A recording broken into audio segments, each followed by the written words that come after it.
This is the 8-inch IntelliLink system in the 2019 GMC Canyon.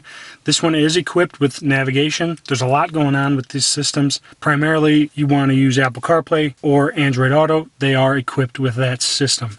So along the bottom here, you have your home button, which will take you back to either this screen, or if you press home again, it'll take you to like a dual-wheeled screen where you have your radio on the left, your media that's hooked up via Bluetooth there on the bottom, and then the navigation will be there on the right, the map. If you click home again, it'll take you back to this kind of default screen with the different apps and things. Next is the radio option, phone, navigation, and then climate control. These are like your quick buttons. Down here, it'll show if you have a phone connected via Bluetooth. In this case, I do. I'm not sure what this icon is yet. It's some sort of point of interest icon. I haven't figured it out yet. Exterior temperature and time of day. Now, if you click any one of these icons, it'll take you right to that app. But for instance, this one is the same as this one, which is the audio. This phone icon is the same as this phone. This navigation is the same as this. And then this climate is the same as that. The other options on the screen I have are Wi-Fi hotspot. That's if you pay for the service to have a Wi-Fi hotspot through OnStar. I do not, but you can have that in these vehicles. It's been an option since I think 2015 in these from the very start. Obviously, Apple CarPlay is something I use pretty frequently. Something new for, I don't know when it came, but my 2017 did not have it. You can actually activate the rear view camera just by pressing that button. Don't know if it works at speed. It may limit it. I'm in park right now and I can pull up the screen. Down here you can turn on or off the guidelines, which is a nice feature, or you can change the guidelines to a single bar to help line up a trailer a little bit easy. These do turn with the steering wheel. It's a nice feature. To go back, click the back button, which is down below the screen here. There is some more stuff included. The screen is also a lot more sensitive than my 2017. Not sensitive in a bad way, but just better responsive, I guess, is the term I should use. Users, you can customize multiple people to this screen. If you have a couple people that drive the vehicle, you can customize it the way you want through there. You do need to set up an account for this through GMC, which I'm not really going to do. So there's the Android Auto. You can turn that on or off in the settings. We'll dig into that a little bit later. The apps button will take you to the apps that you currently have installed, or also the apps that you could possibly download. So these are all other options for apps you can include on your system. My apps just basically tells you how much space you have left. Going back home, you've got OnStar services there, My GMC, just some more things you can play around with in there. Let's dig into the audio screen for now. They've changed where the presets are and flip-flop things just a little bit. Previously, the quick touch buttons like these down here on the left were up in the top in the middle, and the presets were along the bottom. The time was also up in the top right hand corner, so everything's basically been flip-flopped a little bit, which takes some getting used to for me. Along the left here are the different media types that you have available. My girlfriend's phone, it remembers the ones that you have connected, so her phone there, Sirius XM, my phone there. If you click more, it'll give you options for AM, FM, and things like that. Along the top, like I said, are your presets. You can customize your presets however you like and drag along there to have up to 15, 20, or even 40, I think, are the maximum amount of presets you could have. Crazy. Sound button just takes you to your equalizer settings. Browse will allow you to scroll through the channels manually one by one. Tune will just change the channel one at a time as well. And Direct Tune gives you option to type in the exact channel that you want, and then click go, and it'll take you. Let's go back home and click the phone screen. Now this is the built-in phone, and these are, my contacts here.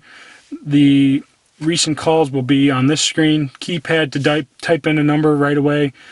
Favorites that you can add, and things like that. Phones that were connected. So I've got my phone, my girlfriend's phone. You can have an OnStar phone as well. Going back to the home screen, let's click the nav. When you click nav, it's going to show you exactly where you are. Now this is saying nav service will expire soon. That is the OnStar turn-by-turn nav.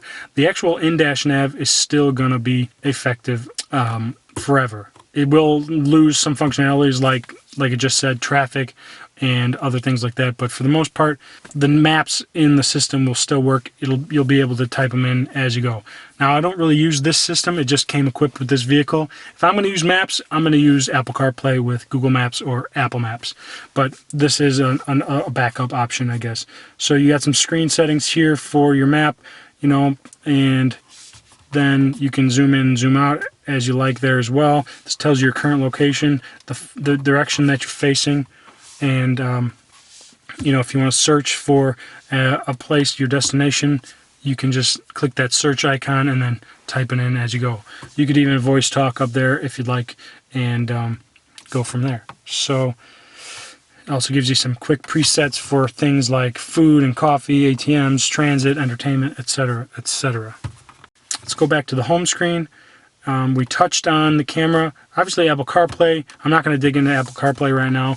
Let's check out the climate settings. So this gives you another area to adjust your climate settings in the vehicle. There is hard buttons down below the screen that I think 99% of people will use, but if you'd like to use it through the screen, you have that option.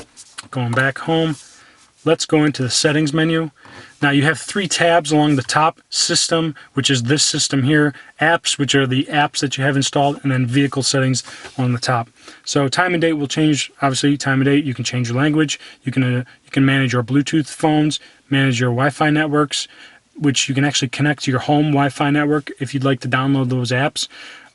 Manage your Wi-Fi hotspot, change your privacy options, adjust display settings.